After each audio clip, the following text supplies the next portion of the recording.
here we are with our our first, I guess, legacy and with Scott Moote and Jordan Moote, Scott's son here. Both of us both are in a fraternity. We're going to get started with Scott here. Scott's thanks, both of you guys. Thanks for joining with this project that we're doing for Talro and Teke in general. And Scott, first with you, tell us where are you from? Where'd you grow up, and what was it like as a kid?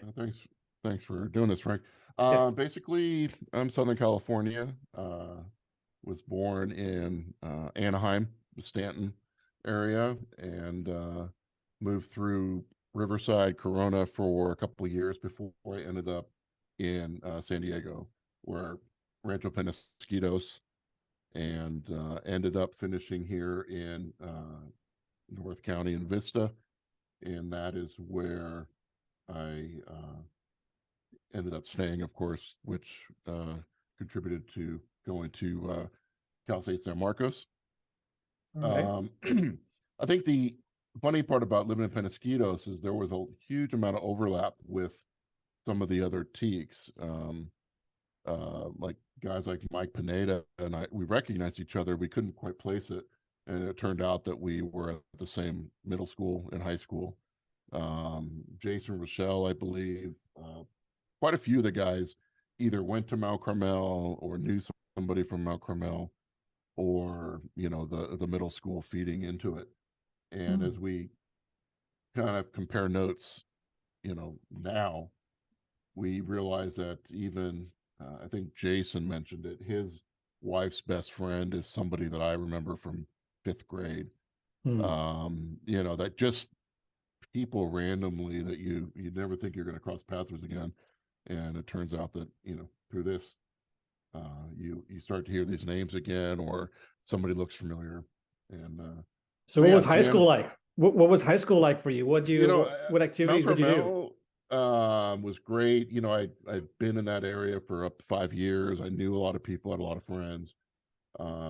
Parents were getting divorced that year, so we ended up in North County. So it was a fresh start here in so at RBV here in Vista, Rancho Buena Vista High School.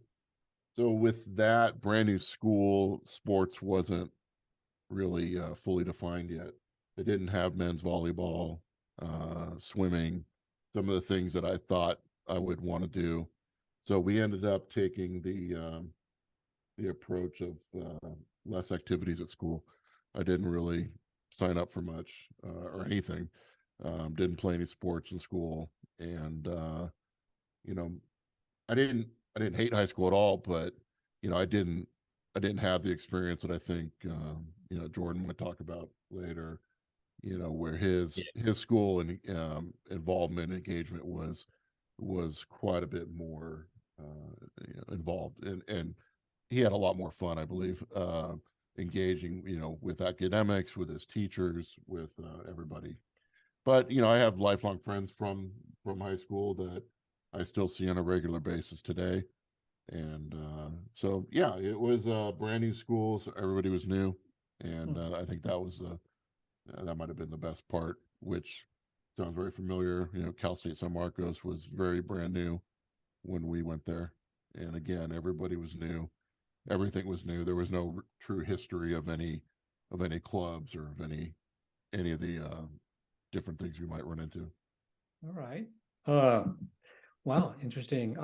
I grew up in North County too, so I kind of agree with you as far as high school being, I don't know, before social media and stuff like that. We had to do our own thing, right? And call each other up, dial up to telephones where people are hanging out, not knowing where people are, but just booking a time like, hey, we meet at this place a Friday night, something like that.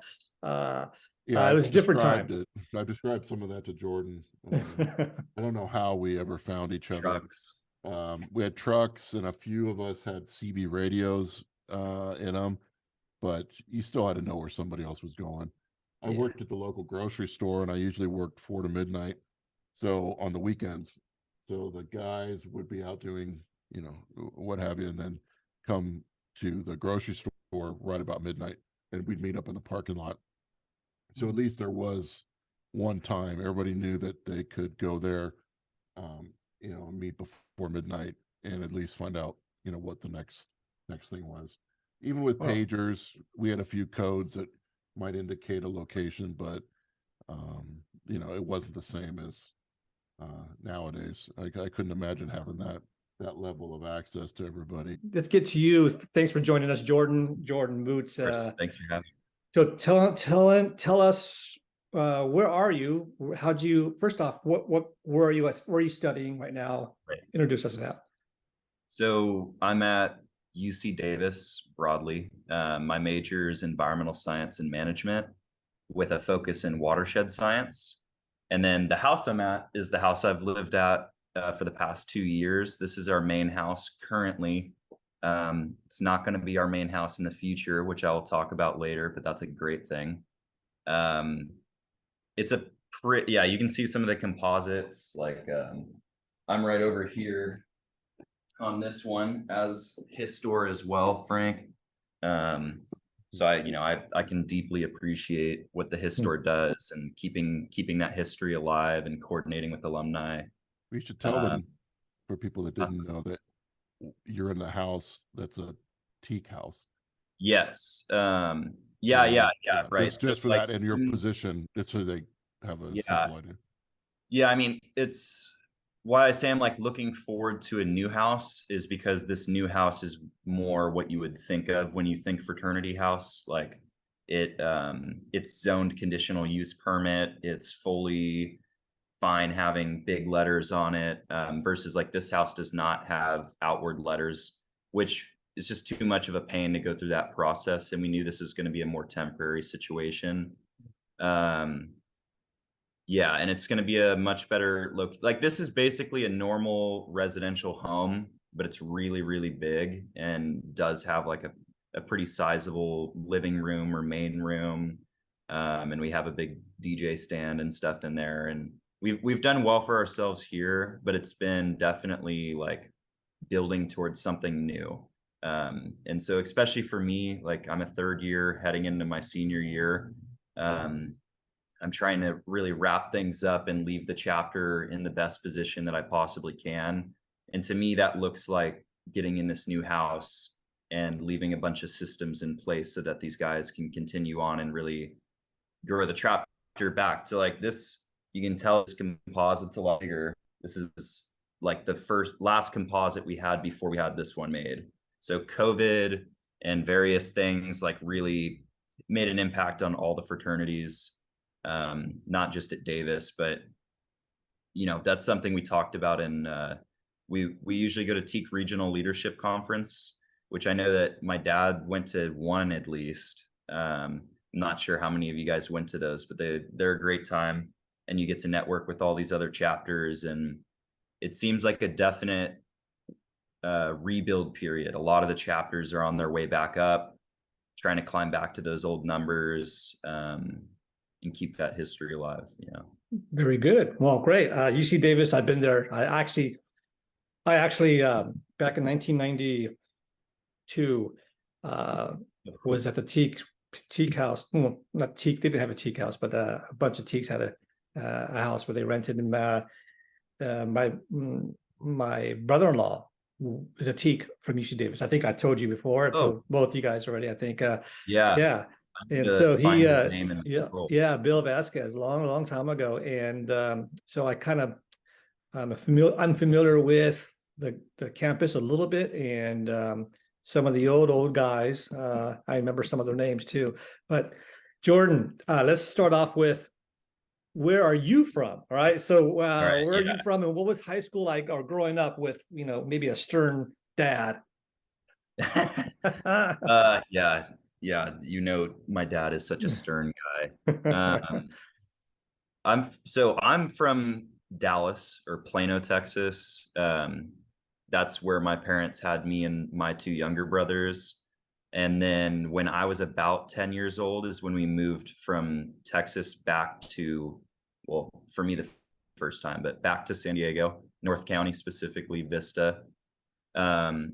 I love both places. When people ask me where I'm from, I always say Dallas and San Diego, or Plano and Vista.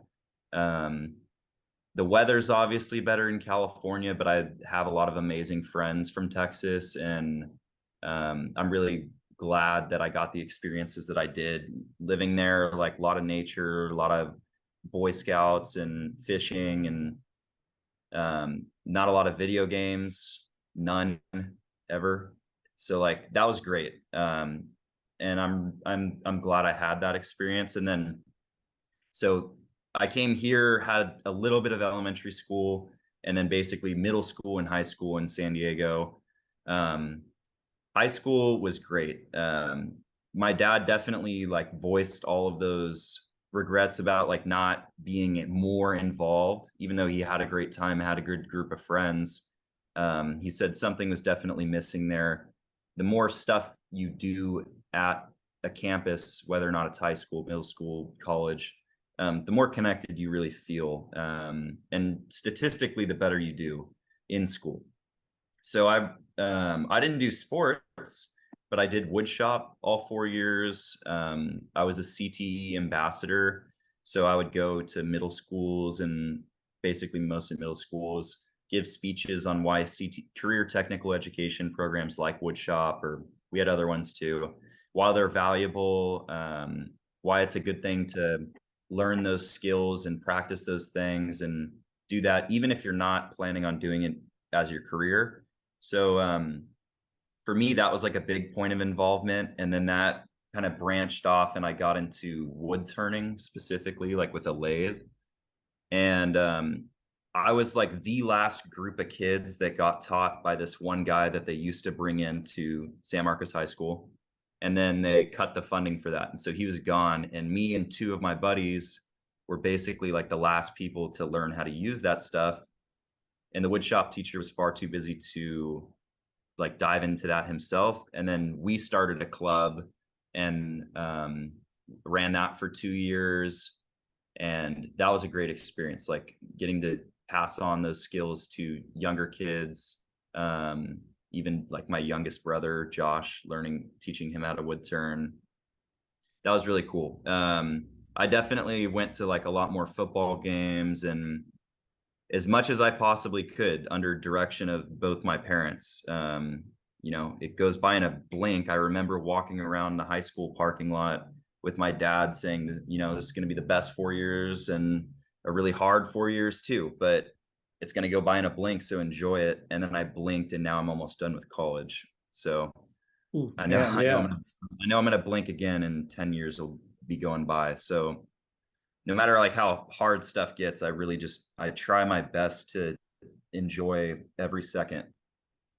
Well, you definitely have a good perspective on life and career, and that's part of I think your family, right, and your dad Definitely. helping you look at the bigger picture. So that's kind of great. Woodshop, all I mean, gosh, I wish we had that in schools now. I mean, things like that the kids need nowadays, right? It's so important. And that's like what I would give speeches about. It's like, I mean, I can say firsthand for me personally, like I did extremely well academically in high school. I don't think I would have done as well without woodshop.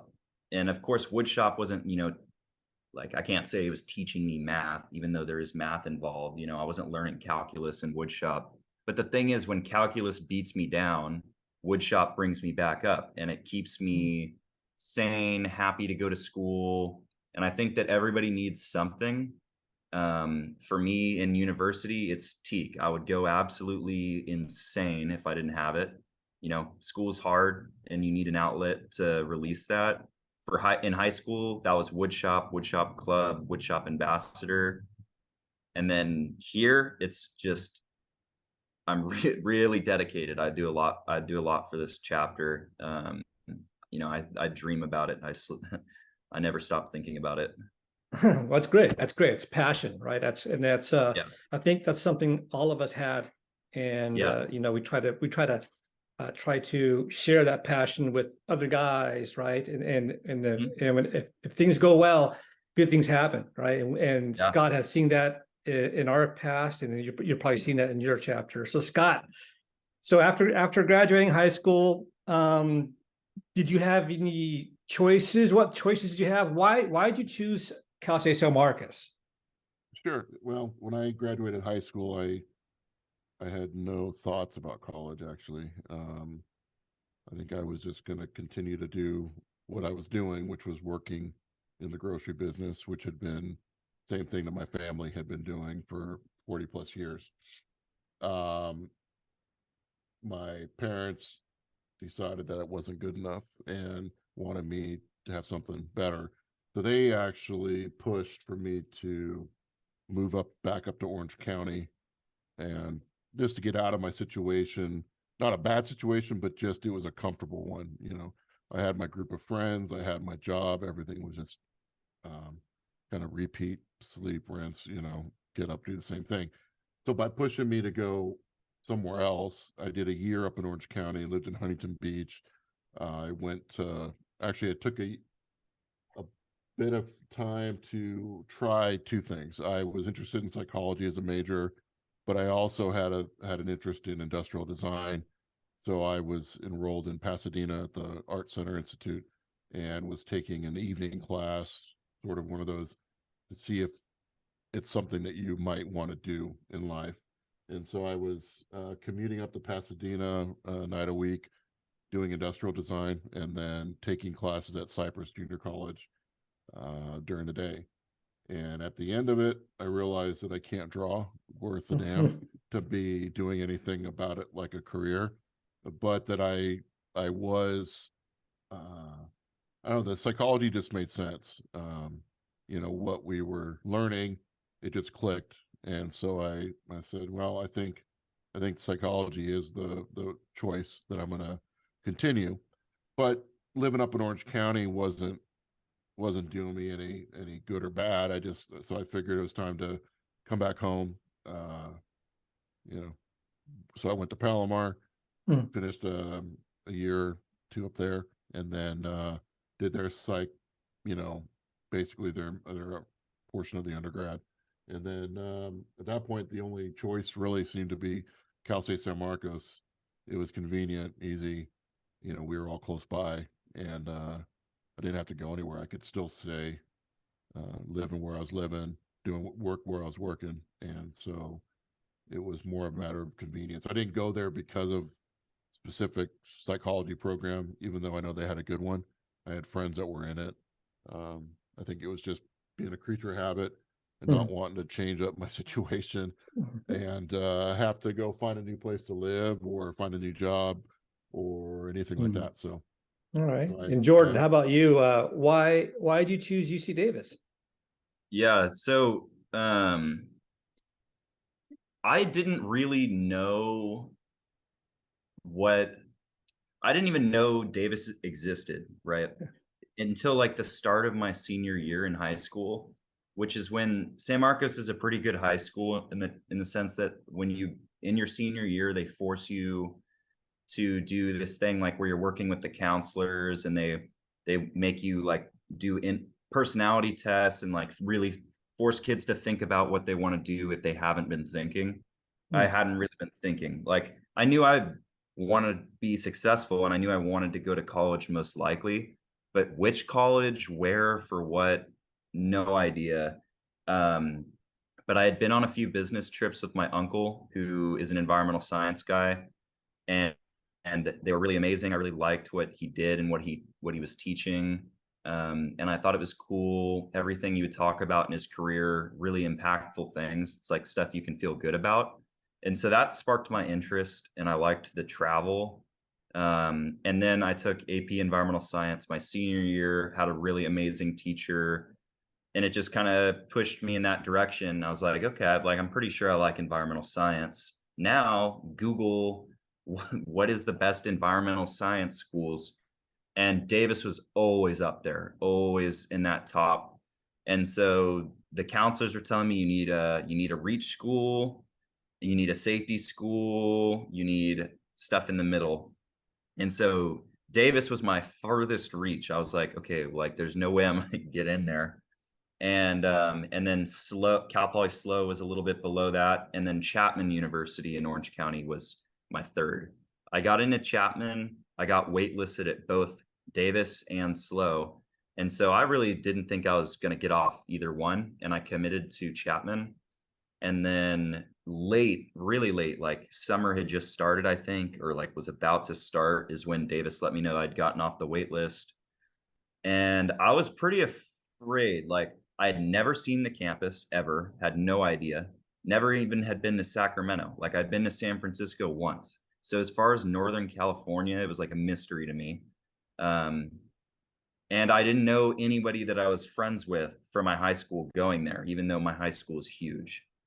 So I knew it would be a full restart, that I know nothing about, in a place that's too far away to just drive home on the weekend.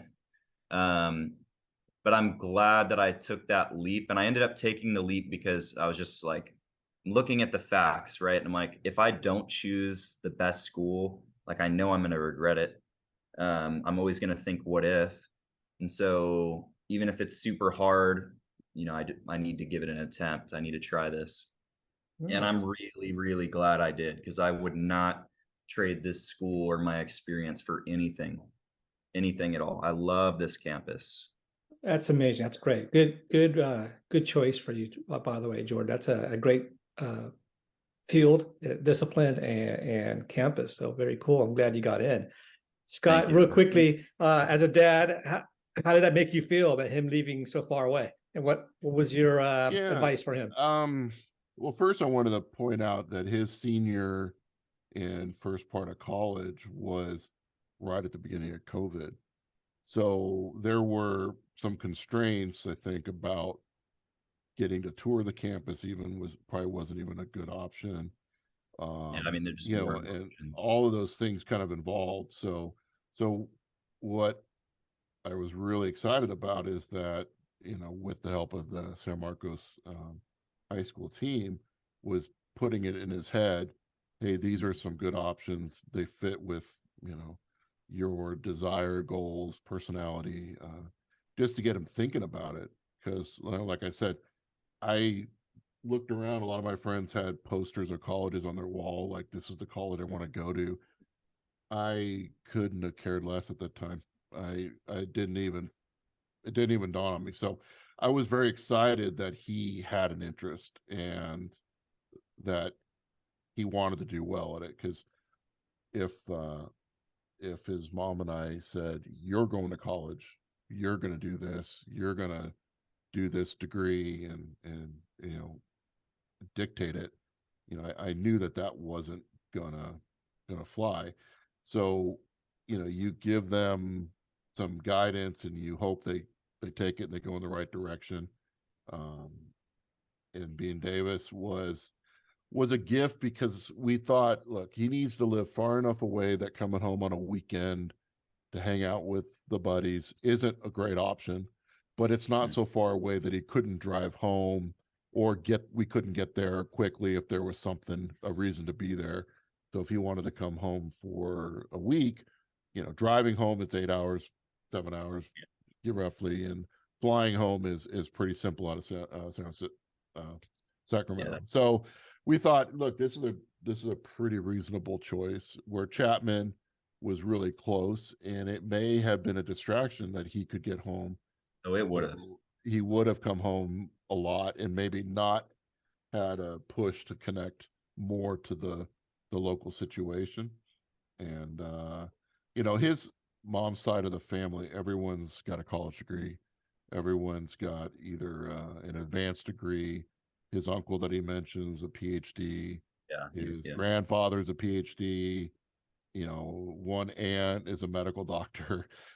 So from a college degree, I was the first in my family to go through, finish college. So I didn't have somebody else to look to and say, I want to be like that.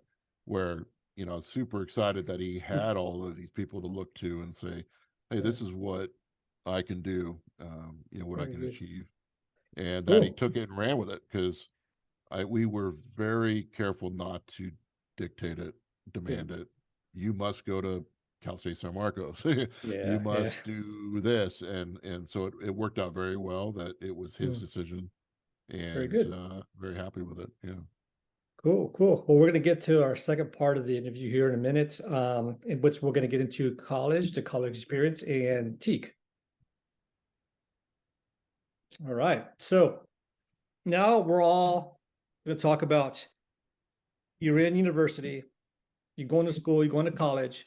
And so, Scott, what were your classes like? What were classes like in Cal State when you were there? And any memories from your class lectures Sure. or professors? I think for our experience with a brand new school, everything was clean and new, obviously, or being built. I think so 94 when I started, we had maybe 3 buildings, or 2 buildings and a half. The library was downstairs of the, I don't know, the dome or something. For us, that dome was our kind of central point of crossing paths. There was no food court, food center. We had the one science building maybe, and then computer lab was brand new. The Emails is brand email new. was brand new. So I remember, I think I told Jordan when we got there, they didn't just assign you an email. It was so rudimentary. It was like, hey, you can have an email if you want one. And what was your Big's email again? yeah, I was going to get to that. So, so we go into the lab, and I don't know, one of the guys knew how to telnet in. I mean, think about it. You had to telnet in, and you had to basically Linux command or Unix command to create an email address. So, so my big was Sean Gallagher, scroll number 2. He's like, well, you can pick anything you want. His email was prick at calcsusm.edu, and it always stuck to me. Like, always there's somebody that's gonna, to find a way to have some fun with it. Me, I was worried if I just put Moote, what if later my sister or later other people might want to come in and there's Moote. So I put an S in front of it. So S Moote, they're the most unoriginal email at the time. But You're right, but there was hardly any protocol. It was like, okay, it was zero sign protocol. in, put your name, any name you want, and then that's what you have. Like, okay, cool. No, at the time, and there was no, we were using Pine, text-based email program in Unix. Eudora wasn't even offered there yet, that old Qualcomm email program. So you had a text-based email, text-based news group, use news group chat, and I think there was that one messenger Y chat where you had to know somebody was online, search for their name, direct link chat, very rudimentary. But also, we didn't know any better. It was fun. Netscape was a beta version 0.9. It was early days. All web was static, wasn't dynamic content at all. So what was your everybody could classroom? have, oh yeah. What was your classroom numbers like? Tell us about that. Like, how many were in your typical classroom? Oh yeah, sure. None of my classes were packed or full. Maybe, the normal side, 20 to 30 kids. I don't remember ever needing to push somebody aside to get a chair, where, standing room only. I had one class, maybe it was a humanities class. It was in that end room where there was more of an auditorium setup where you could have a couple hundred kids sitting in an auditorium style seating, but everything else was small. I remember the school was at the very early stages of its identity and in terms of diversity, and really struggling, I think, with its identity of, what it was going to be to the students.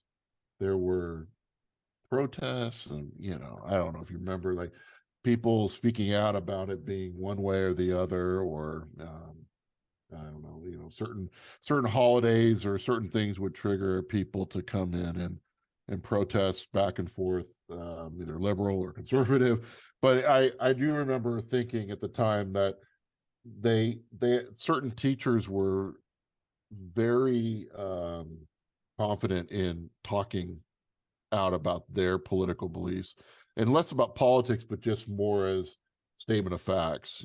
This is well, one teacher, which I'm sure they would deny it, said, to the class, pointed out that there were only 3 men in the class, and said to the ladies, he goes, "I'm not sure that those 3 men are going to pass my class." I'm like, what? And I think truly the first time I had heard that said, and this teacher truly had a problem with men in her class, and she was free to speak it.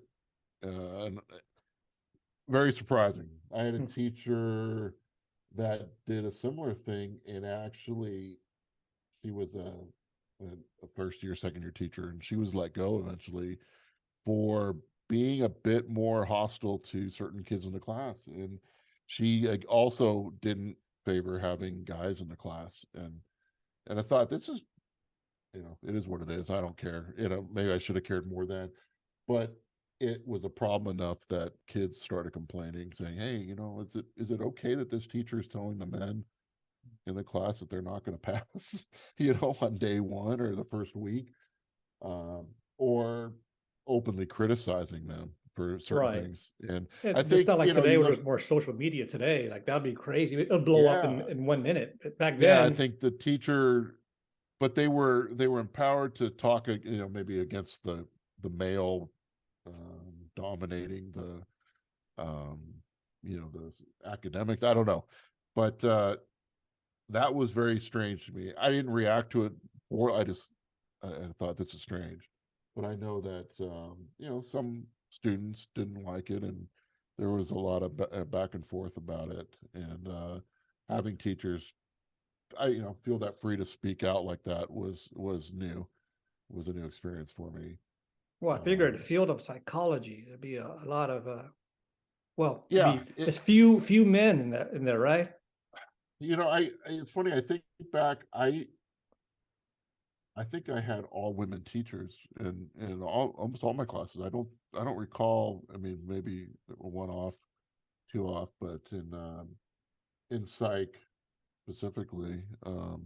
So again, it was strange for me at the time. I think first being in a university setting, extremely small, and so everything was, you were most aware of everybody.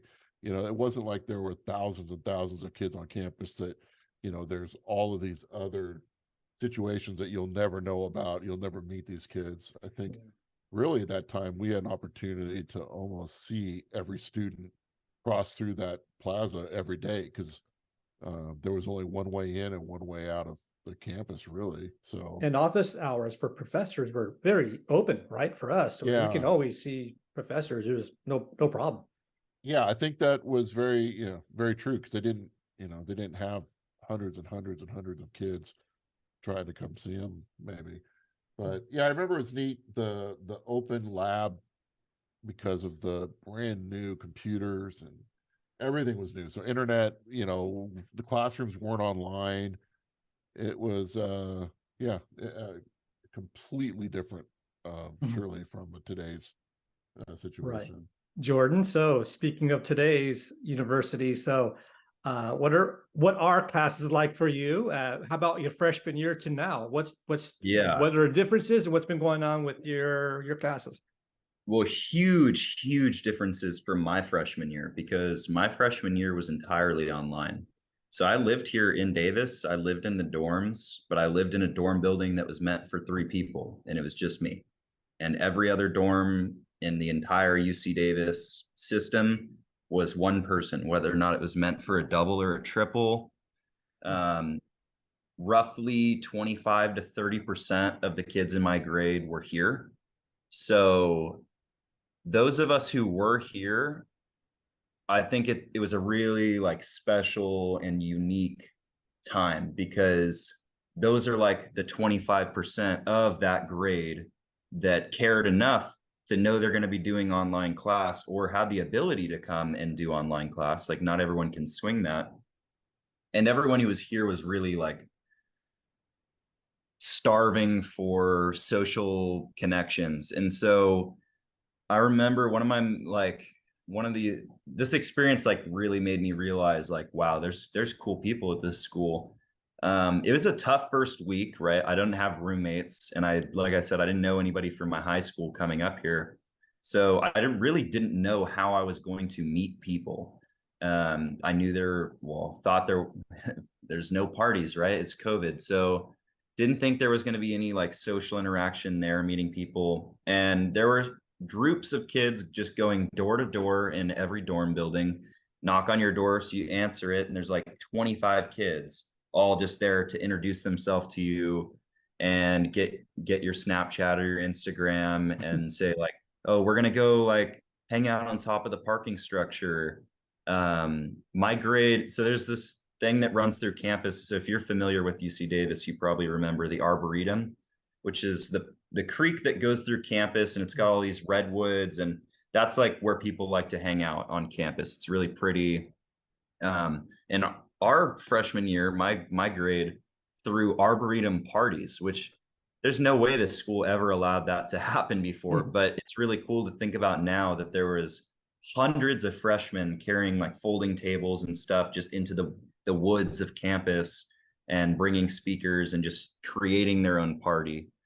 And so, I mean, that kind of skips over class, right? All my class was online. There's definitely pros and cons to that. It's pretty convenient to just be able to open your computer and go to class. But like, I mean, I don't feel that I retained very much from it. Like you're very much learning it in the moment to hopefully do well on your test.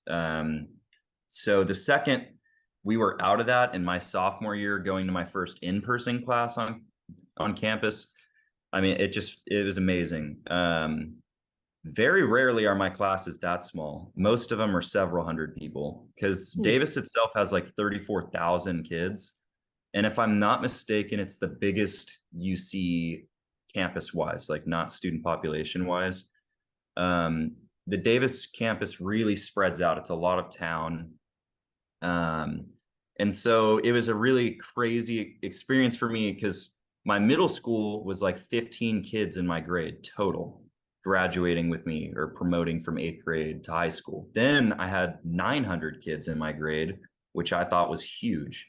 And now I have like almost 10,000, and it's a completely different experience. That's why you need those communities. And like for me, that's been Teke. But there's so many clubs on campus. I mean, I can't say enough like great things about Davis itself. You walk around, there's people fundraising for all these different organizations, and like if you can think of it, there's a club for it. I mean, there's still Dungeons and Dragons clubs. Like there's people doing all this cool stuff, water skiing, ski and snowboard club, and they like coordinate with other universities. Let me just backtrack myself back to class itself, though.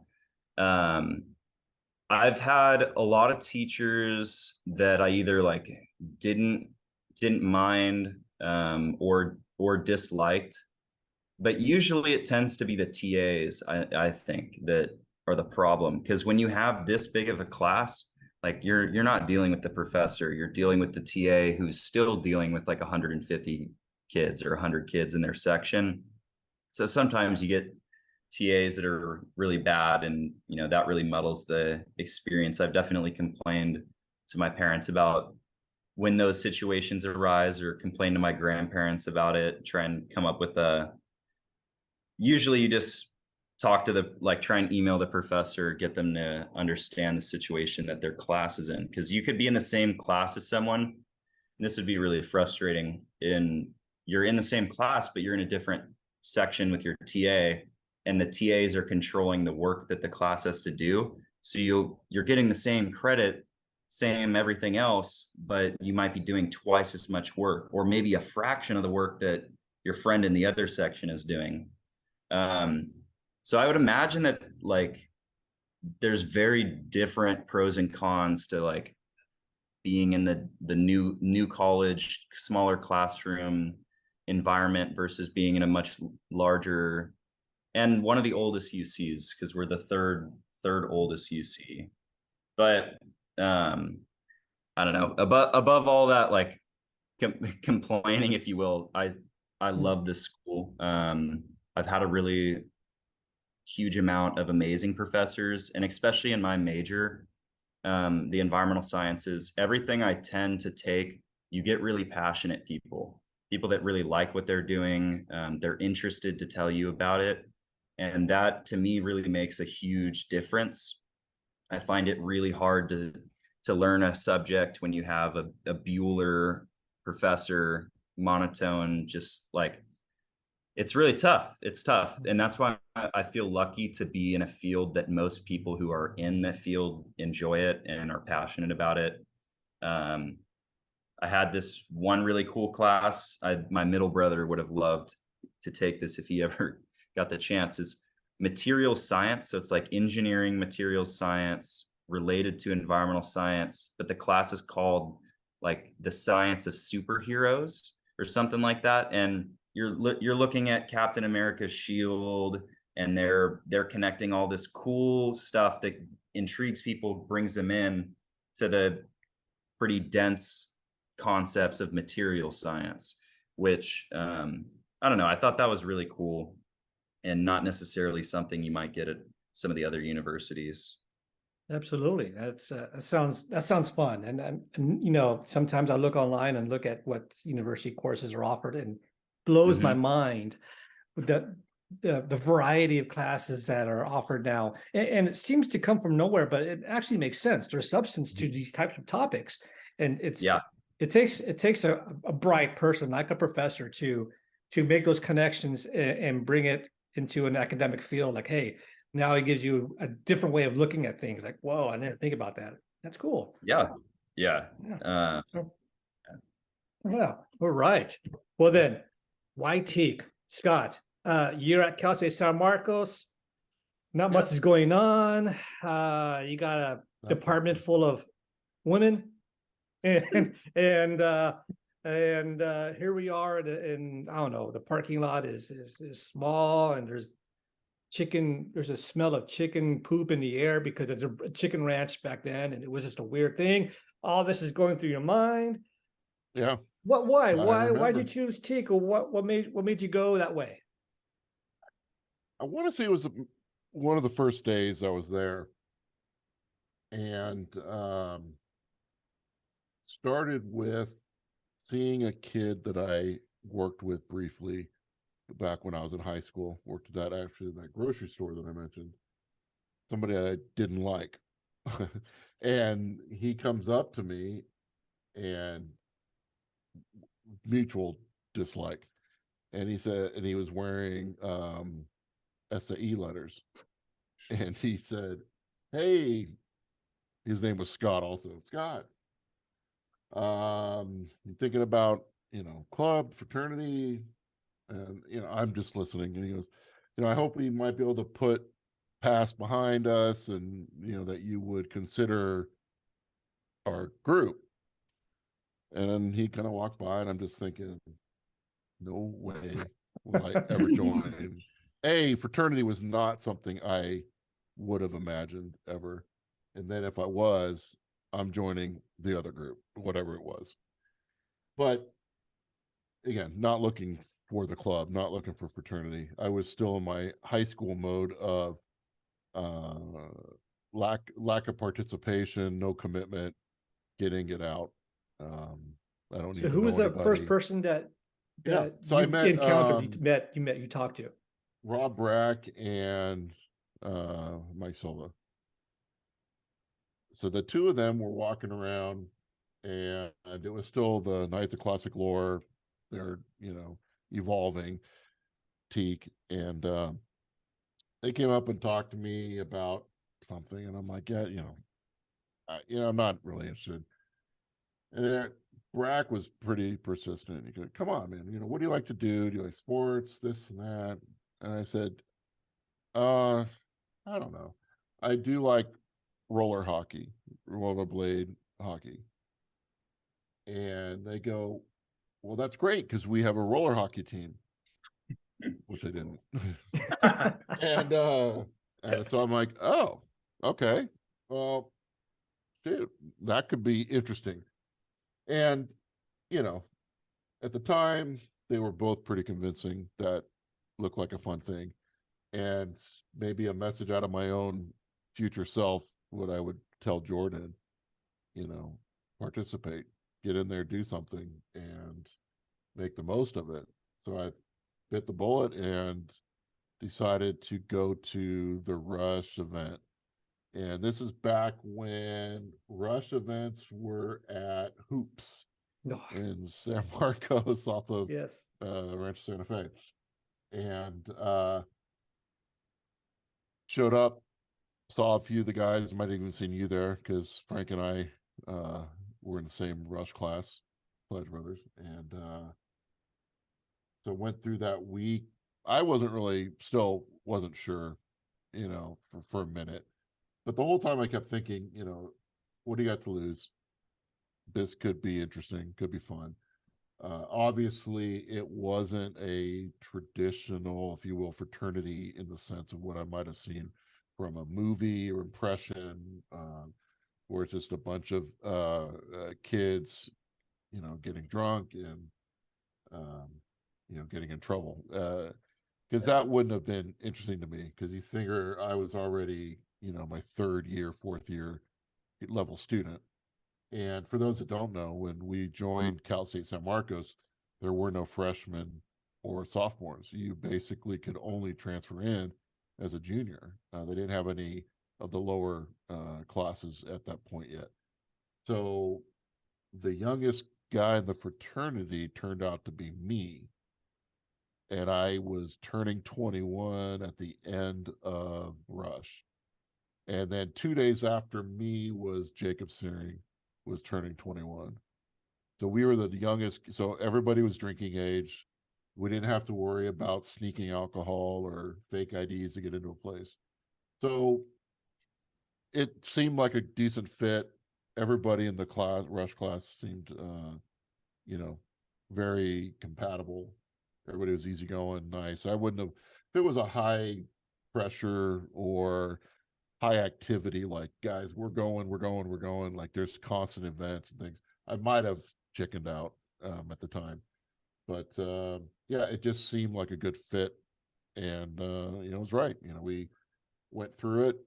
And, all these years later, still in touch with a lot of the guys and still, thinking about Teke and, what we could do. And even before Jordan decided to join Teke at Davis. We went to Davis for the parent. I think we were touring or looking. And at the end, I said, yeah, we should go see what the Teke house looks like, and they had an old house.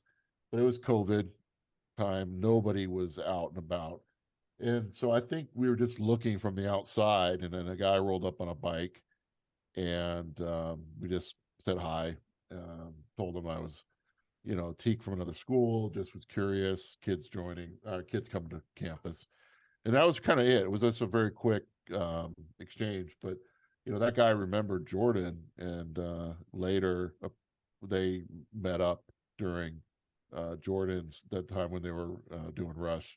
And I think he mentioned it, right? He said, oh, your dad was, you guys Oh, were he looking. still talks about it. I'll tell, I Yeah. mean, he remembers that moment very vividly. Yeah.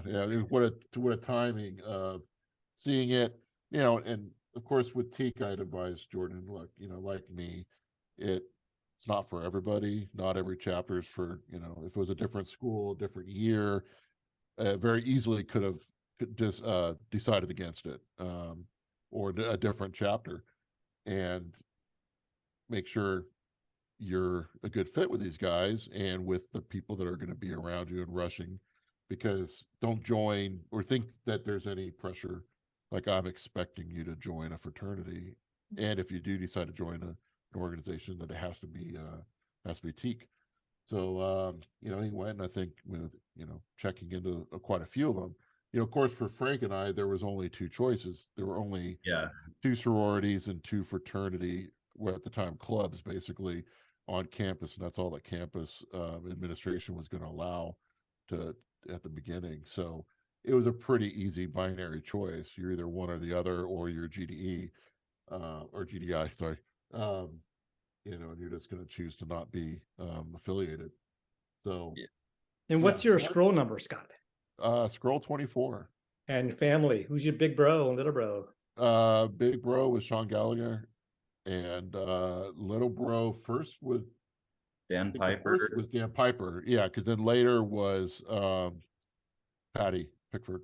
Oh, okay. Yeah, and then I believe that Patty Scott and them, Gacy, Grand Little.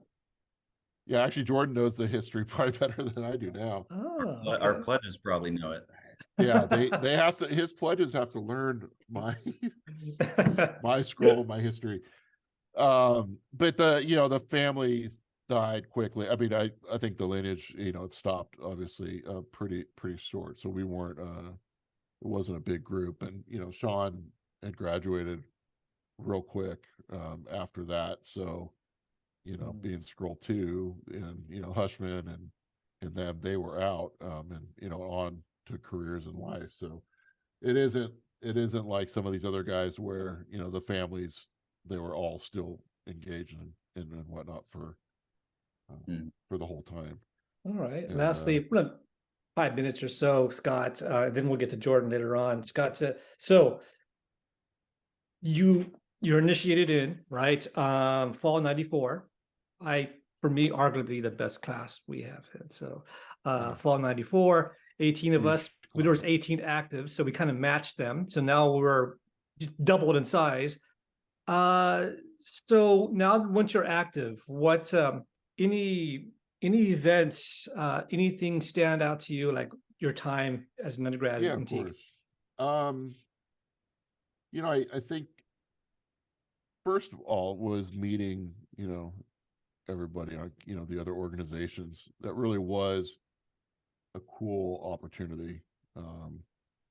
The thing that I did enjoy was starting the roller hockey team, because of course we found out right away that there was no roller hockey team. There's some myth and legend about how it started, but that's how it started. Me asking Rob Rack if about roller hockey, and them telling us that there was one. And there's videos, right? There's videos. I even posted one. I've seen it. My dad had recorded a whole game on VHS. All right, And, I need those videos for our archives. Yeah, and I uploaded to YouTube. I'll send you the link, and it's cool. So it's probably a longer answer, but that idea, we joined a co-ed team at the YMCA in Encinitas, and we had engaged the sororities, and we had AKO and AZD both represented at the time. We were the only team that had a female goalie. And don't call Jason Rochelle that. Yeah, he came later. The tricky thing about the goalie is that the goalie doesn't count for you having co-ed, because you always had to have a mix of players playing. So if you had a girl as a goalie, you still had to have another girl in the front skating around. So we always had at least two sorority girls on at every time for the fraternity guys. So it was I think it was like a 5-man team at the time. So it was like, 4 of us skating plus the goalie. I think it was Stephanie Rogers. Stephanie was our original goalie, and she was a soccer goalie and did amazing. We had a couple. I'm trying to think. We had Dawn, of course, was on there, but Farah was the de facto kind of manager for us. Like, He was the one that was in there calling people in and out and whatnot. And then, of course, the guys, we had even SAE guys on there, Kelly and Mike Gerard, I think, played a few times with us too.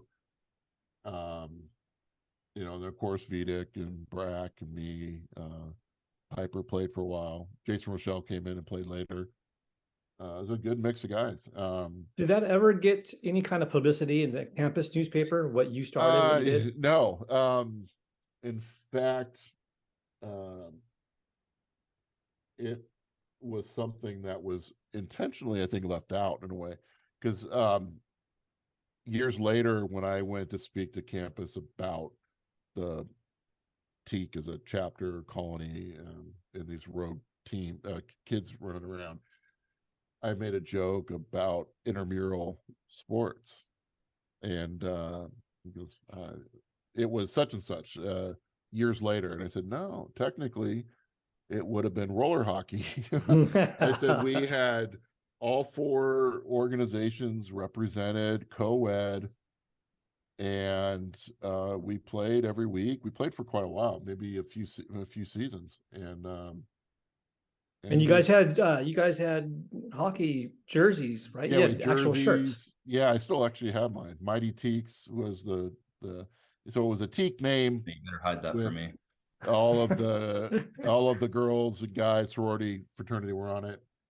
But it was just sort of discounted. By then the Teke on campus, it was just been off campus for so long it didn't mean anything to them. But I thought it's fun to point out.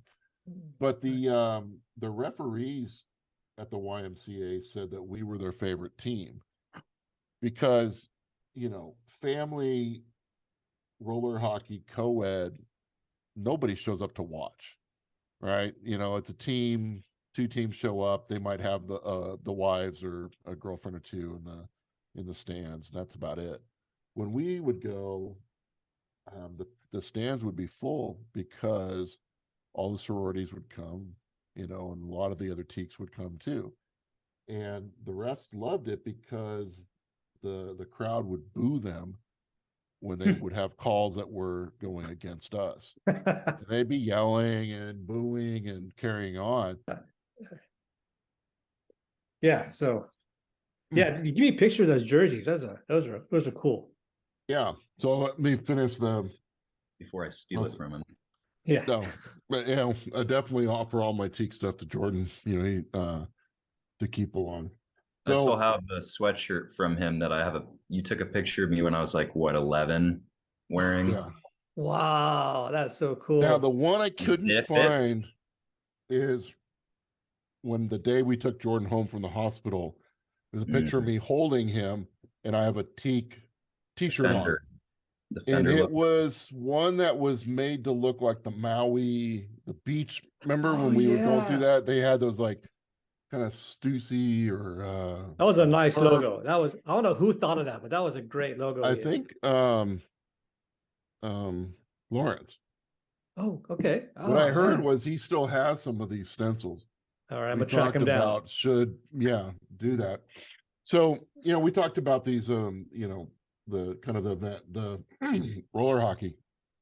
I think the other one that I touched on briefly was there was an epic house party for somebody that was graduating and going getting ready to go up to SC. And I didn't even know them, but everybody knew this family, and we showed up at their party, and there might have been a few hundred people there. In fact, I even brought 2 of my high school buddies with me to this thing out in Bonsall. And turns out, years later that's Lori and Amy's house, my wife and my sister-in-law. So Amy was graduating and threw this graduation party. And we just went because everybody was going, and no idea all of the times and all of the mixed crowds, parties, what have you. I never crossed paths with Amy, and Lori was coming to Cal State just as I was leaving. We had never met then. We met the mutual friends later, but it's funny that we had never crossed paths, but we showed up to that party. I had access to the video that the parents were taking of all the friends, and in there there's a lot of the teaks. You can see them around in the background, but there's a moment where you can actually see my two high school friends in the background while they're talking to somebody, a sorority sister, and then behind her shoulder you see my two friends from high school. I mean, it's like this degrees of separation, but here we are at one of the biggest parties I had ever seen, at a house party, and here we are, all looking through the video years later, and I scanned for myself. I don't think I'm in there, but Eddie's, remember Eddie's band played that night at their house, and Think Tank. It was an epic party, and all comes around, and where we know each other, years later, and married now. That's one of the best stories, I think. I think you were probably one of the first of the early Greek organizations to have, a sorority and fraternity members married. There's there's Robert Pixu, of course. Yeah, I think Or Clixu Brenda. might have been first there a little bit, but yeah, you're probably right. Wow. We were married in 2000, so Wow. Yeah, That's great. yeah, it was Great, small great, world, great small stuff. world. Great. I think that's great. The fact that our college was so small that we just knew each other. We the Greek system were maybe not like what Jordan was going to talk about in a minute, how there's different chapters and different houses where you pair up with different fraternities and sororities. Back then there was four of us, and we just knew each other, a circle of friends, and you run into each other and at the Acapulco's or at the luau or something like that, and you just sure there's some animosity because of maybe a little bit because we don't know who they are, they don't know who we are, but in the end, I mean, even today we had, not anymore, but we had reunions where all four Greeks, we came together and we chatted up now, no big deal. But a few years pre-COVID, we're definitely due for one. Yeah, we call it the Greek reunion, but it was almost exclusively that early period of time for everybody, with a few, I think Tony Constable and a few from his class come too. But yeah, it was mostly the older guys. And then only after I think the final question you had about Teke was about the longevity, and Jens, you had mentioned briefly, we touched on that. So there is this thing, I remember Jim House probably would have been one saying all the time that these Tekes, you're going to be at their wedding and their children are born, and you're going to be at their funerals. And I remember thinking, come on, it's a little exaggerated. Yeah, these are cool guys. Yeah, maybe we'll know each other. But the idea that weddings and funerals, that was a big stretch at the time when I first heard it. And I said that at Jens's funeral when I said a little few things about him. And I told him, I said, here I am at Jens's funeral. I mean, he rushed with us. He was in the miracle class, the last of the group that's in the founding group. And there I was with about 6 or 8 other Tekes that were there, talking about one of the guys that we rushed with, no longer with us. And yeah, I mean, they were right. Here we are, sitting there saying goodbye to Jens, and that was a full circle moment, really. I haven't seen Jim House in person yet to talk to him about it. I was going to share with him that story of, I remember him, talking that way about these guys are going to be your friends forever. And yeah, it was surreal when it happened. It's I totally agree with you, Scott. I remember back then, I remember exactly them saying that, and I'm thinking, sure. I mean, because we all have our old high school friends. We all had even middle school friends, or hometown friends. And I'm thinking, okay, yeah, probably.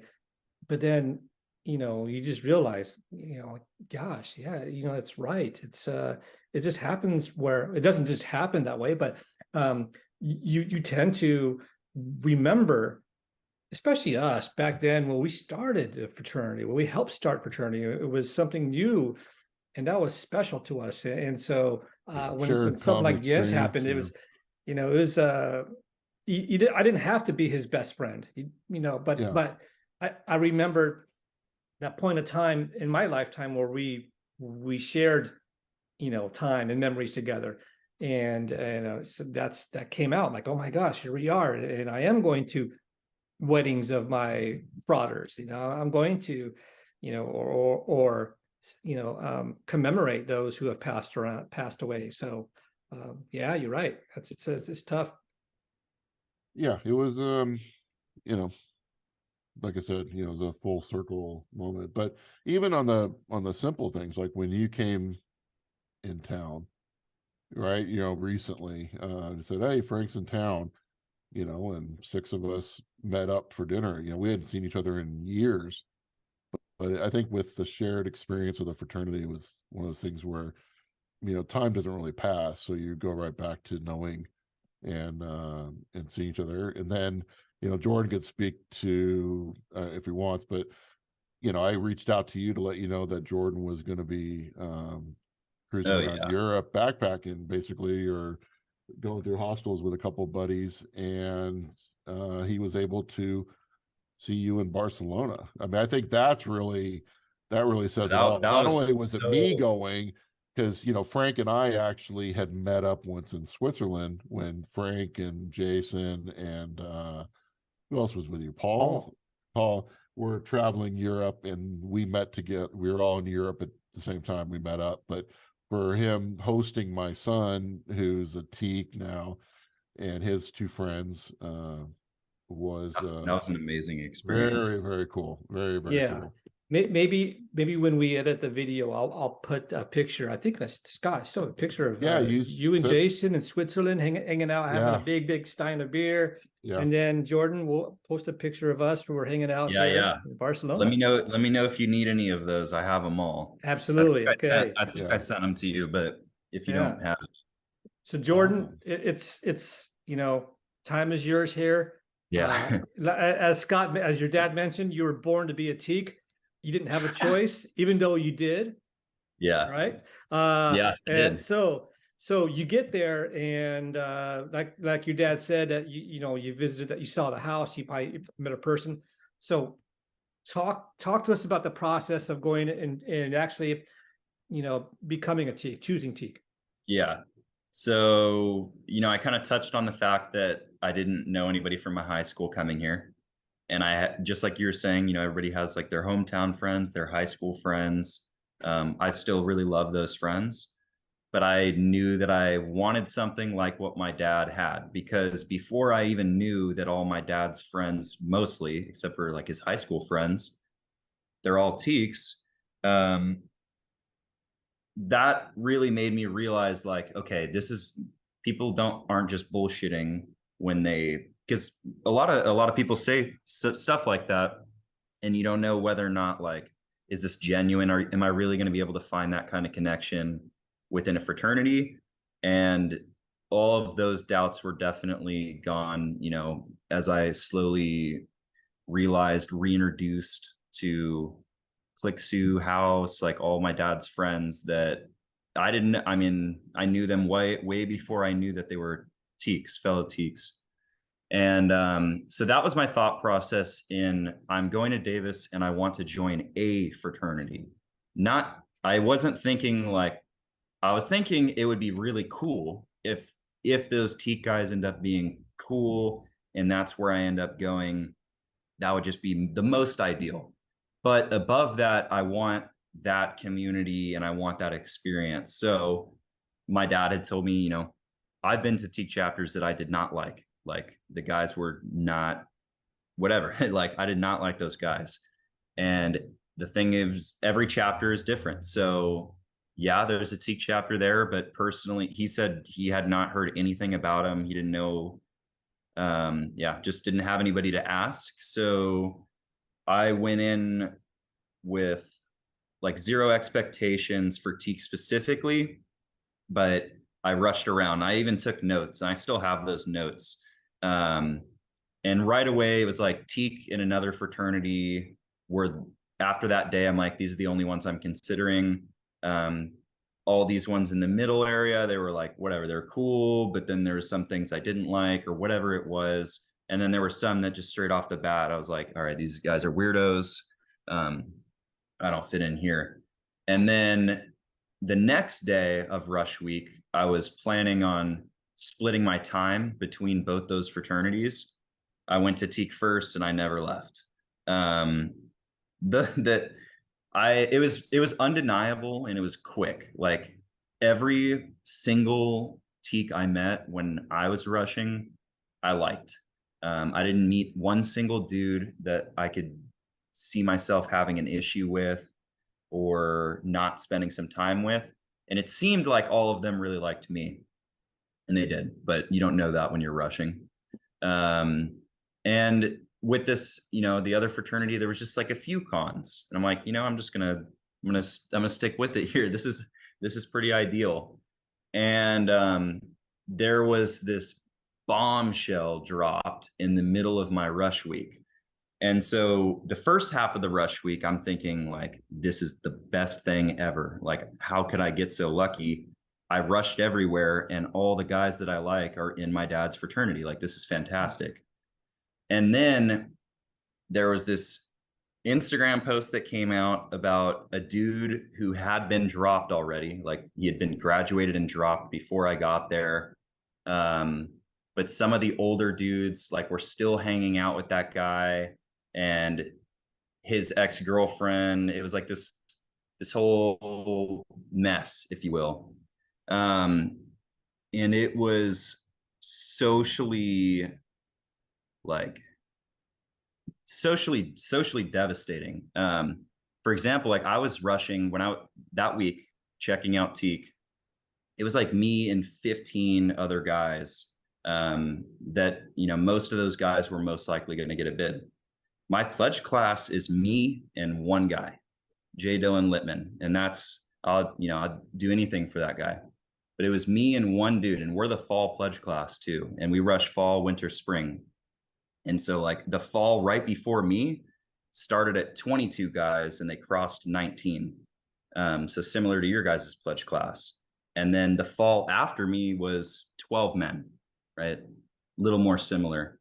So I had a really unique experience. The fraternity Teke Davis was on its upway. They were doing great. The chapter was like over 60 guys. They had this great big house, massive house, 15 bedroom mansion, really. And that's the house my dad saw when I was a freshman. And so this thing comes out in the middle of rush week, and most everyone says like, we don't know what this is going on. Like, we're just not going to take that chance. And I was just torn because every interaction I had had with these guys just told me that this is where I was supposed to be, that these guys were different than the other guys that I was interacting with at other fraternities.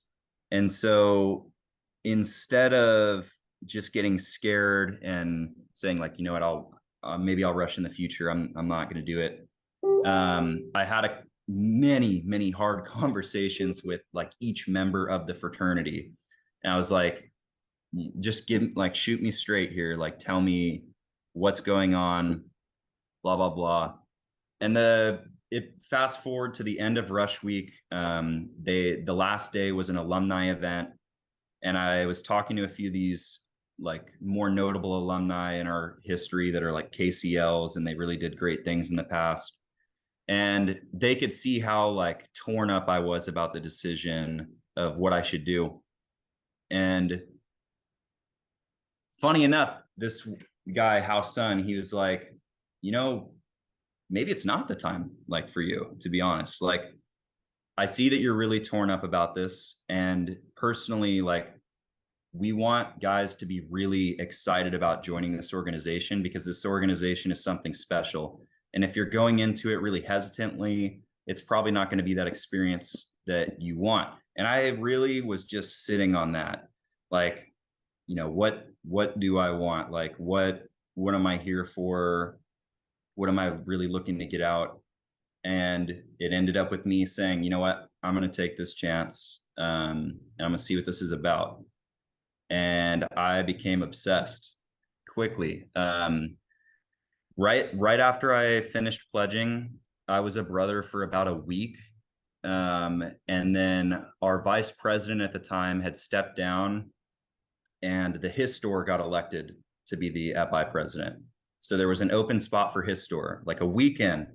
And so I'm like, you know what? I want to take leadership in this fraternity. Like I have visions for this chapter, and the only way to get shit done is like to lead that yourself. And I wasn't going to leave any of it to chance. So like I run for that position and run against some brothers, and I won it. And Histor definitely was an amazing opportunity, amazing experience within Teke. It got me connected to all of our alumni. It helped me trace back my own family line all the way back to 1989, basically, like the founding father, scroll 8, and then his first little was, which he's on a paddle over there, the Alpha class paddle, winter 1990. And these are all guys that I got to talk to. Like their history had been lost. Like everyone knew a couple big brothers ahead of them, but they didn't know any further. And so part of what I did as Histor for not just my family line, but Nothoy. That's how we found out that Nothoy came from us, or came from you guys to us, which was an insane experience. But I'm sure you can relate to like trying to track down this info. Sometimes it's pretty hard to get in contact with some of these guys. So it would be like, do you remember your big or your grand big? And if they did, then I would reach out to them. I'd find their Facebook. And then it was about over a year-long process of mapping out my entire time at Histor, different family lines, coordinating with alumni. But that was really an amazing experience. It made me feel a lot more connected to these guys that were, you know, here, that started this for us. And I think that's a little like, it's important because I'm not just thinking fresh in my mind about the future. And, you know, like you talk about the era that, you know, screwed stuff up for you guys, but I really, anytime something is like going serious, I'm thinking about all 30 years of guys and what this chapter meant to them, because every single one of them have such amazing stories to tell. They like to stop by the house, and I take a lot of pride in being able to have a house for them to stop back at. I'm kind of like all over the place in my story, but so that big mansion was lost my freshman year. So I come into Teke, it's this house, it had been our house for 9 years. So huge amount of the guys had come out of that house, were pledges there, really felt connected to it. And it was a really uncertain time and really stressful. Me and the rest of that exec board were just working on overtime with everyone, doing anything we could, because we didn't know what the future was going to look like without a house. And we put in that effort. We somehow got this house, more normal house, as I was saying earlier. But that 12-man pledge class we pulled out of this house the second we had lost our big house, and it really breathed a lot of life back into the chapter. And then my entire goal, basically, as I had said, is to leave this chapter in better hands than I received it. And there's a few different like main key points to that. We inherited $30,000 of debt from the previous exec and pre-COVID guys, because the chapter was over 60 dudes. And then COVID hit, and this big thing hit in the middle of my rush week. And so a lot of guys stayed home. They were doing school online. They weren't going to pay dues anymore. They basically just dropped themselves. And there was this whole mess with that era. and they didn't update nationals on how many people we had. And so they charged us for like 60 plus dudes for insurance. And we had 25 willing to actually pay. And so bang, like the second I take leadership and join exec, we're staring at this $30,000 of debt, and we're like in the process of losing our house. All these things are like crazy uncertain. And I'm very proud to tell you that we paid off that debt like a week ago. So UC Davis Teke is debt free of $30,000 in debt. And that debt had not really been touched till the beginning of this school year. We had been doing a sort of dance with nationals, trying to get them to write off whatever they could. And so the second I took presidency this school year, I set up a meeting with Santos, who's our nationals rep, and he came to the house, and we had this like 3-hour long conversation and really worked through our finances and got that covered. So that was one of my big pieces. I was like, there's no way I can like in a good conscience graduate and leave this chapter with this debt. It's crippling. You can't use your due money to like throw and do brotherhood events and do all the things you're supposed to be doing when you're just cashing a check every time. So that's gone. And then the other big thing was I pledged and grew up in this big house.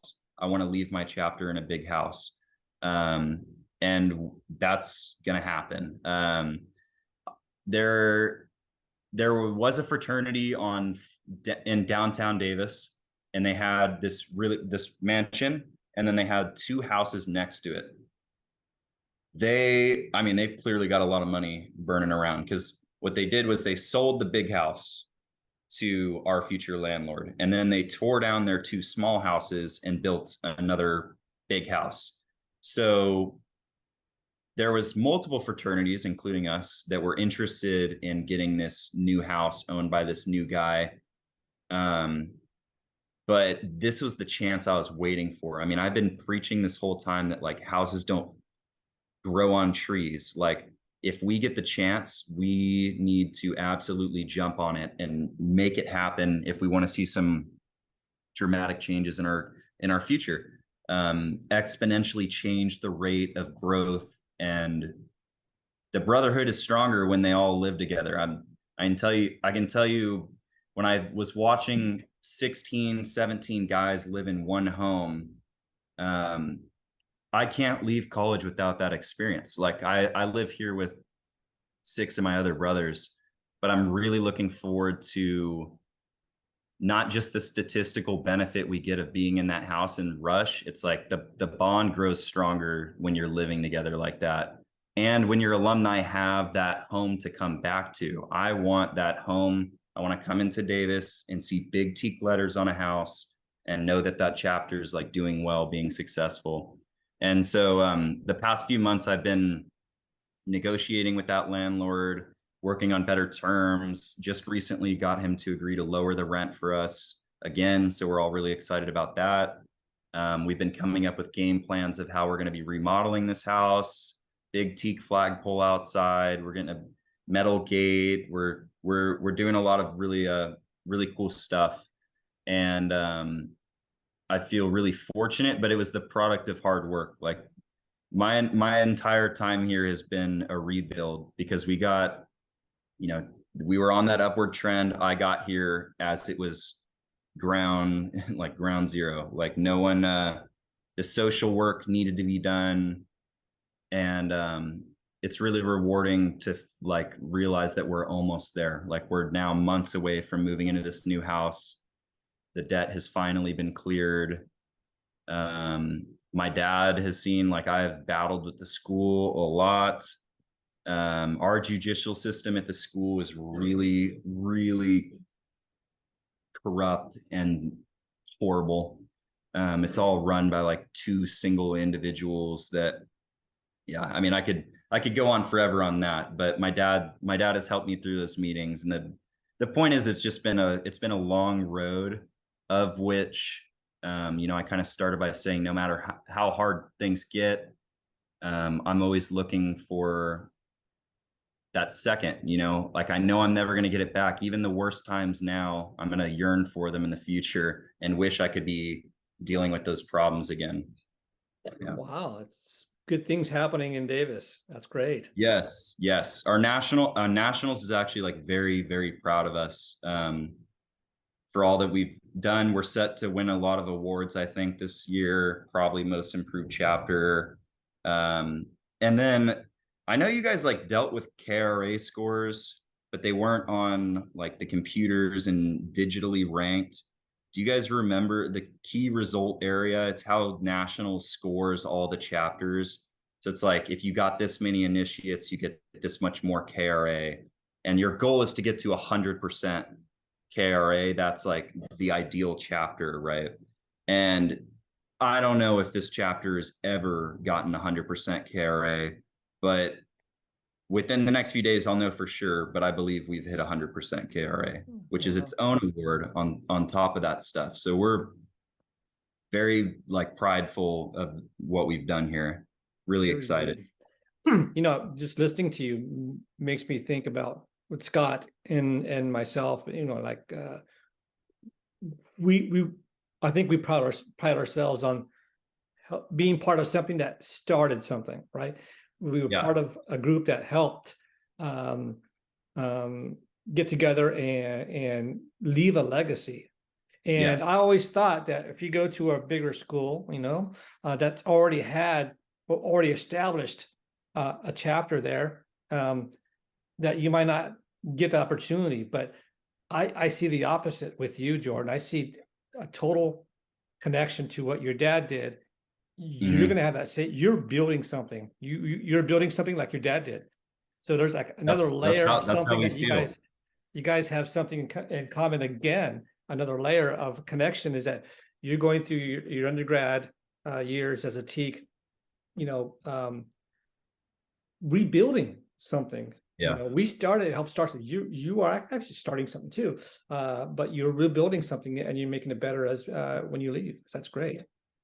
Yeah, the way, you know, because what you're saying is true. Like if I was a few years older and I came to Davis in 2016, my experience still probably would have been fantastic, but in a completely different way, because they weren't going through those kinds of big, real chapter struggles, like huge portions of guys leaving because of COVID or whatever reason, and like trying to save that, grab our history, not let any of that go away and create something new. If I was here in 2016, I mean, that was the upward trend, right? I just would have left thinking things are great. We're almost on top. And I feel fortunate that I came here in 2020 because it needed to happen. I don't know if this chapter would have been in the same position if I hadn't taken that chance and put in all the work that me and several other guys have. I know these are all guys that I'm going to talk to the rest of my life, but definitely those past three exec boards that have just put blood, sweat, and tears into our rebuilding. So it is really cool. I mean, you are, I would say, listening to you and your experiences, I would say that you have been preparing yourself for this since you were younger. And what I mean is with your work with wood and how you try to create something out of, you know, try to mold something and shape something, right? And you've been working like that before you got to TKE, and you didn't know it then. You didn't know it then, but you're using that experience. You're using that passion and how to do things, and you're bringing that to TKE. And it's so great that you applied something you learned when you were younger, and you're making this. There's an analogy. There's a connection to what you're doing here in TKE. That's great. There's a lot of stuff I've taken, and then there's a lot of stuff that I've learned. My dad, you know, he's seen this, but you know, I've already thought the world was going to end 15 times. So like, what's a 16th? Like, and what I'm referring to is all these massive issues. every time you get hit with them, at least in the beginning for me, I'm like, there's no way we're going to get past this. Like, how are we going to do this? And that's just not the way to think. And I now have really learned and understood how to move past a lot of these like really difficult issues. You just take a deep breath and you start coming up with a plan. You talk to your exec. Because usually things aren't as bad as you think they are. Right. And I think in Tau Kappa Epsilon, there's a saying of the choice to become, the challenge to belong. You've been meeting these challenges, right? And everybody has different challenges, and you're coming up with ways to meet these challenges. That's great. It's amazing. And here's Scott listening to this and thinking, wow, you know, we should be proud dad and proud. Yeah, he's right? exceeded everything we did in Teke, which makes me happy that he had the opportunity to do it, but then actually persevered. You know, he's always had a good work ethic, you know, school and projects and hobbies and things. So it makes sense that he would do well, but this was not a given. I mean, they did go through some really tough times. You know, just the nature of fraternities in general, but then in this you know, in this year, COVID, this year, the all factors that come together. It's one heck of a learning experience for dealing with stuff in the future. I mean, I don't remember who would have dealt with nationals on finances back in our day, but it wasn't me, you know, but having to negotiate had down buckwheat to deal with. $30,000. We had buckwheat to deal with, but I don't even know if buckwheat would have been. I mean, we were just getting started paying nationals for things. They wouldn't have. Yeah, he was we just didn't there to kick ass. know. There's no like debt to inherit. There were no housing opportunities at Cal State. There was nobody living on campus during our time. So, you know, situations being different, but you know, you put a bunch of, you know, put a bunch of that together, and it sure makes for one amazing story. Just hearing when I hear bits about like it, the perfect arc. yeah, I feel fortunate to have got, because I thought I was building this perfect arc, but I was only going to see the start of it. I did not think we were going to be able to pull this off like in my time. So that's like probably what I feel like most excited about, is because I was already excited, but now I get to see it. Like, I'm really happy about that now. But I forgot to say real quick, like the first time I went to Teke, me and my dad are walking around outside of that huge house, and there was like no one there because school hadn't started yet. And Isaac, who I've lived with now for the past 2 years, comes walking across the street with food in his hands from the dining commons. And he said, from his perspective, he sees us, immediately is like I bet that dad is like telling his kids about fraternities, and goes over, and he said that, well, I remember from my perspective, you're like, I'm going to go talk to that guy. And I was like, fuck, no, like, don't go talk to that guy. Like, no. And then you're like, come with, and you start going. And I'm like, no, I turn the other way, walk back towards my mom. And he said that you just came right up with the hand out. And what you don't know, of course, was that he had just crossed like the quarter before COVID hit. So you were the first person he ever did the Teke handshake with. And he vividly remembers that, like, exactly. Like, to him, that was such a cool moment because it was the first time he got to like prove himself to another brother. And it's not just like someone close to his age.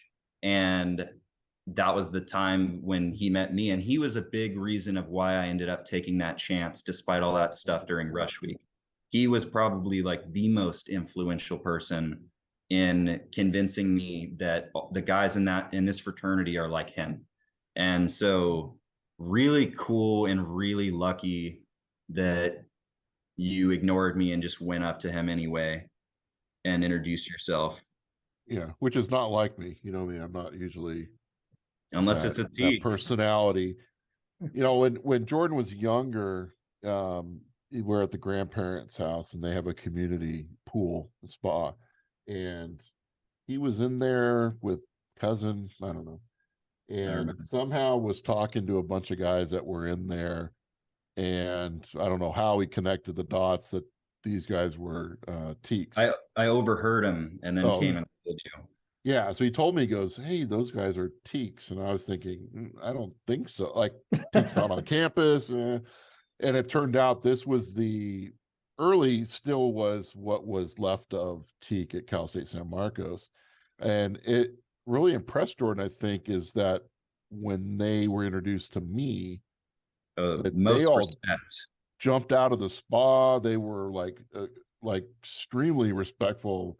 Oh my God. So nice. I mean, they were impressed to meet me. And to me, I was just like, there's some guys in the, hanging out, young guys compared to me, but it did leave an impression on Jordan. He's like, wow, those guys really, they knew my name. They knew, at that time, a bit of the history of it. And they were excited to meet an alumni of the chapter, and I took it for, that was cool. But yeah, Jordan, I remember it had a big impression on him that these guys were so excited to meet an alumni of their chapter.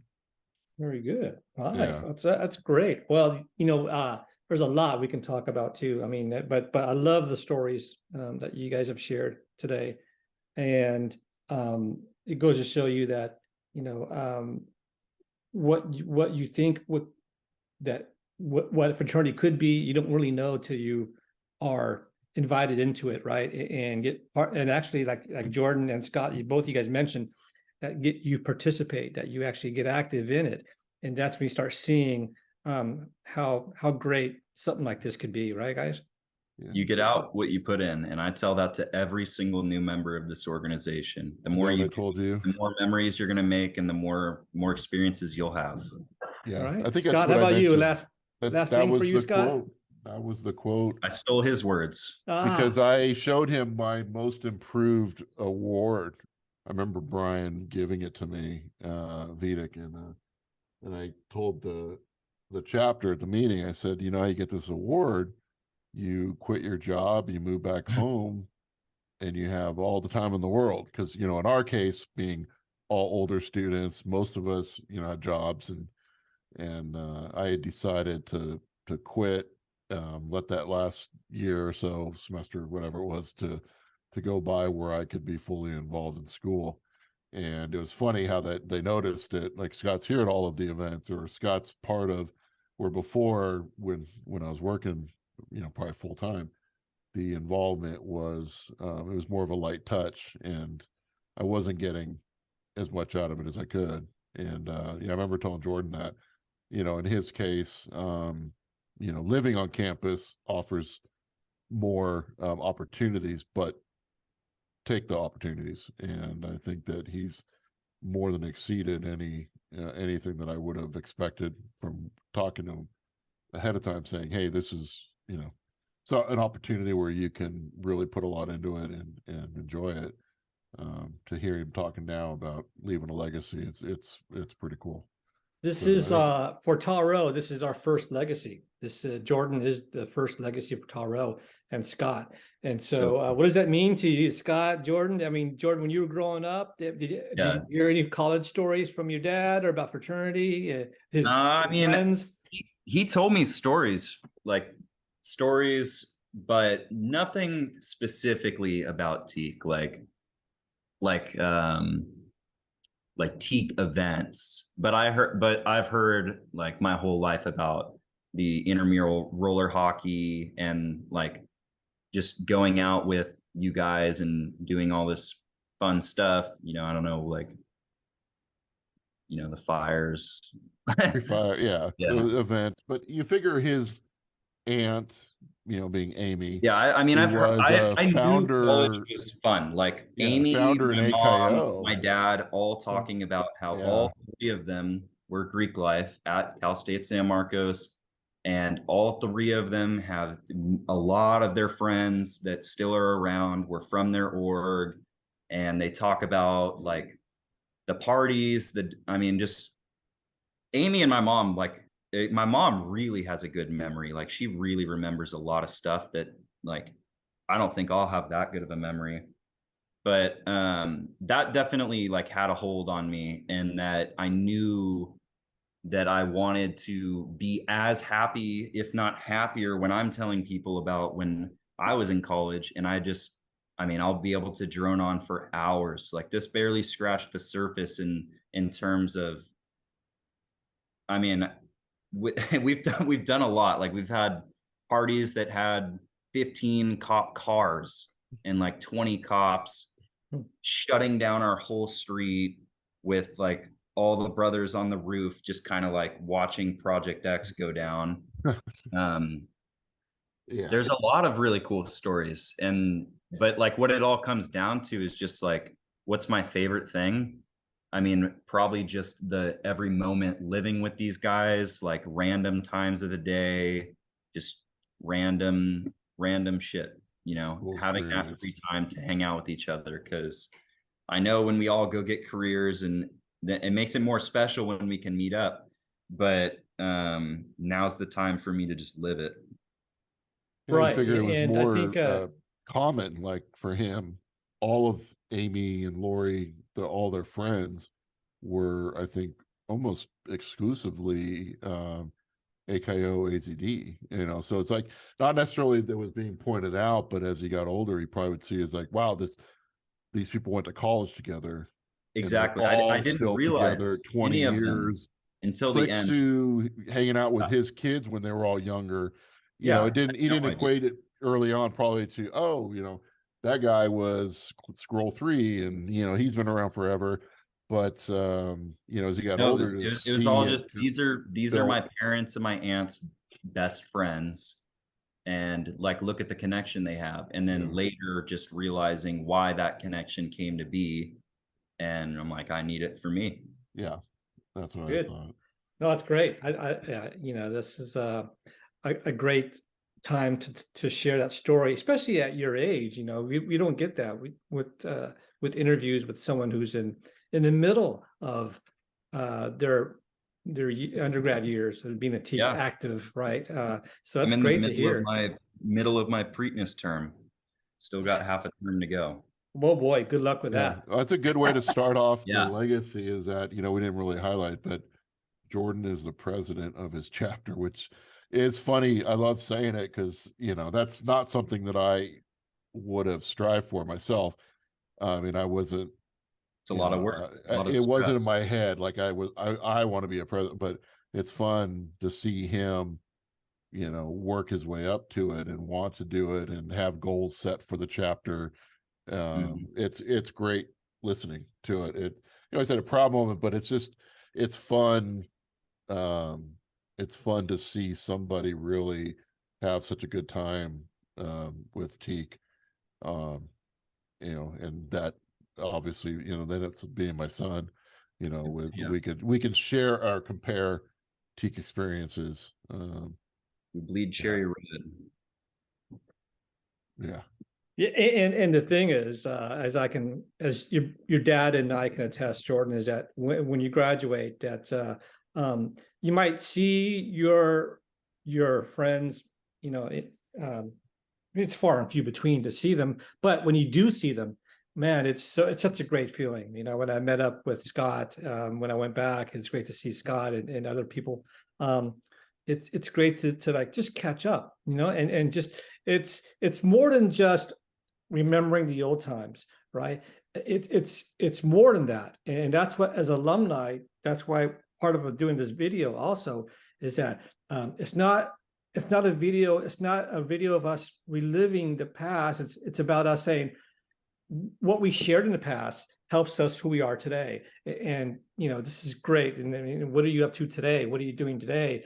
That's so great. How are your family? How's your kids? Oh, really? And so that's the part about the alumni network that I like. And Jordan, you'll get to, is that it's just as rewarding, I think, not Preakness. Yeah. You might have a different, more fulfilling experience that way, but as an alumnus, it is fulfilling that the Teke connection is still there, and it means much more when you connect with someone, because the space between gets it's longer. You Yeah. you don't have connections every day or live with someone who's in a fraternity. So when you make the connection, it's a little bit stronger, a little bit more, not say intense, but it's like, oh, this is great. How you been? Show pictures of your family and your baby and things like that. It's that's the good part. That's what I like about this type of thing. I've seen it only on the smallest of scale relatively, right? Like there was plenty of guys that I built such close connections with and shared a lot of amazing memories just in one quarter, and that was my pledge quarter. And then those guys graduated. That was their 5th year, fall quarter, or whatever. And so I only got 8, 9, 10 weeks with those guys. And some of them I haven't seen since, or I've seen one time. But anytime I get to talk with them or see them, it's like no time has passed, and it hasn't been that much time yet, but I know that it's going to be a pretty similar situation. We all talk about like, we want to live near like at least close enough, because there's those of us everywhere. There's guys all over SoCal, NorCal. There's guys. One of my guys was in Spain. I just didn't get to see him when I was there, but I'm glad I got to see you. They're everywhere, and so that's exciting too. I don't know. It's all exciting.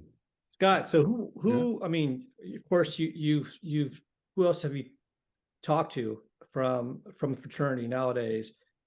Bixu, correct? Well, yeah, Bixu. Robert and Brenda, for sure, because they're intertwined so much with also with Amy and Lori. Yeah, I'm trying to think. I see John Engel at events.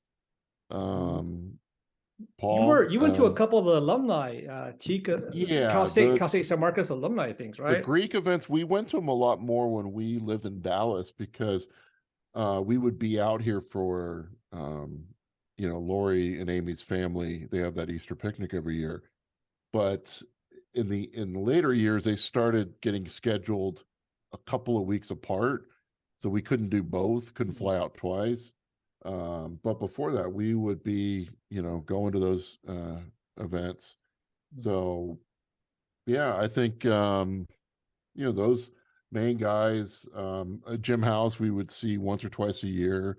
They'd come down for some event, or we'd stay at the Humphreys down in down San Diego. And I've seen for the weekend. Tony, if like.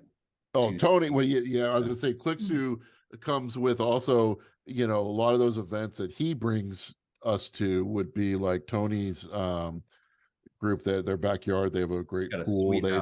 They'd host events, and you would just naturally see a small group of alumni always around, because like Clixu, I think Tony was that guy for his chapter's time. I think he was somebody that kind of put glue together all these different people now that they've moved on in life. I see Vidic occasionally, talk to him, text him. The boys had gone over to his house a couple times with me, and I mean, off the top of my head, I know that I'm missing some. That's great. I mean, but Jason Rochelle, his kids actually went to the same school that my kids did in junior high, the middle school. It was a Montessori school, and I actually saw him a few times there. That's funny enough. Yeah, that's great. That's even meeting one or two fellow frauders is amazing for you to be. Especially you have a good advantage where you're in a region where you graduated, or you're still in the same region, and so are some of the other guys, and that's great. I mean, for me, being half a world away, it's hard for me. But things like this make it like I'm right there. I mean, it's like, this is so great, and whenever I go back, there's two groups of friends I contact.